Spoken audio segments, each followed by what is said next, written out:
Goeienaand. Ons tema vanjaar is ons glo en vanaand sluit ons aan by die tema ons glo ons is een kerk. En die skrifgedeelte is Efesiërs 4 vanaf vers 1 tot en met vers 6. Ek wil vir ons lees van vers 2. Wees altyd beskeie, vriendelik en geduldig en verdra mekaar in liefde. Lê julle daartoe om die eenheid wat die Gees tussen julle gesmee het te handhaaf en deur in vrede met mekaar te lewe.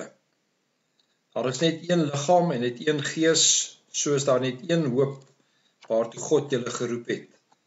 Daar is net een Here, een geloof, een doop, een God en Vader van almal. Ons gaan vanaand as 'n kindermoment die geleentheid gebruik om vir die kinders voor die tyd vrugte by die deure uit te deel. Hierdie vrugte gaan bestaan uit lemoen of appels en piesangs en dan vir hulle vorentoe roep om dan hierdie produkte vir ons te kom gee. En die bedoeling is eintlik om te sê dat elke vrug van mekaar verskil en hierdie vrugte word dan opgesny in 'n mengelbak waar dan ook 'n vrugteslaai gemaak word. En ten spyte daarvan dat dit alles in een bak is en een gereg is wat bedien word, bestaan dit tog uit verskillende dele en verskillende vrugte. So is die kerk een, maar tog ook anders. En word ons eintlik vanaand opgeroep om hierdie een wees in Christus dan ook te erken. Nou as die belydenis van Nicea praat oor die kerk, dan bely dat hy sê ons glo aan een algemene heilige, algemene kerk gegrond op die leer van die apostels.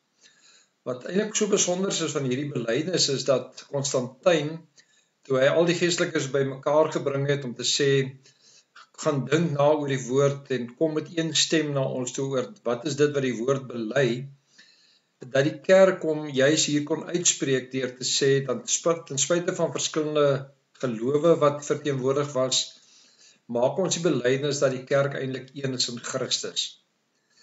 Nou as 'n mens gaan kyk na hierdie een en heilig, algemeen en apostolies, is dit dat die een wees van die kerk vir ons eintlik kom herinner om te sê, as die Bybel oor die kerk praat hy van die kerk as een.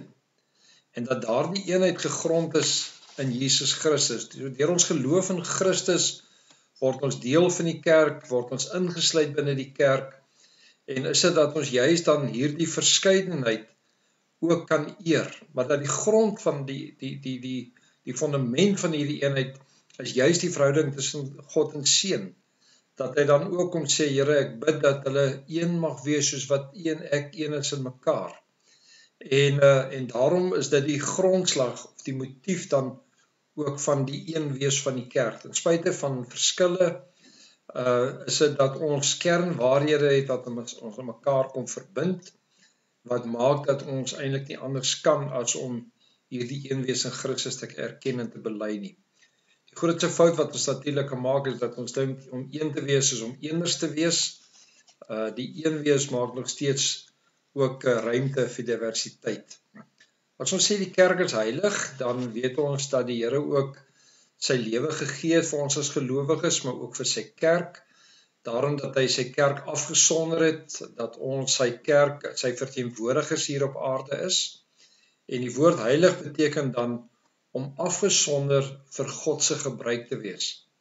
Soos dit dat die Here dan die kerk afsonder om deur hom gebruik te word, sodat die wêreld tot geloof in Christus kan kom en word ons eintlik 'n verlengstuk van God en verteenwoordig ons vir God dan ook hier in hierdie wêreld.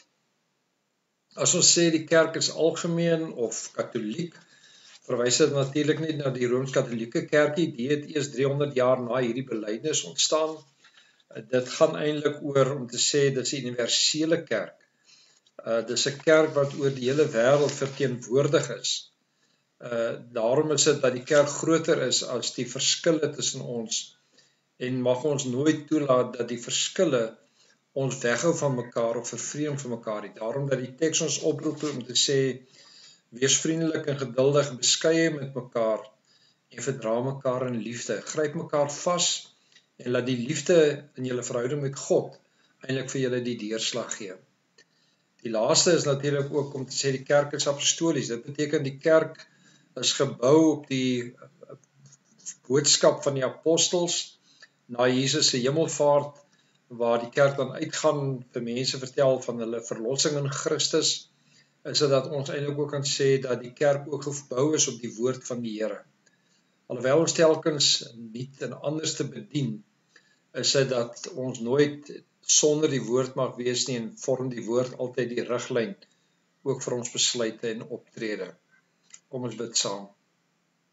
Here, help vir ons om een kerk oor hierdie aarde te wees, help vir ons om ook as verskillende gelowe mekaar te kan vashou in U, en dat ons, Here, altyd U sal eer, ook in ons een wees met mekaar. Amen.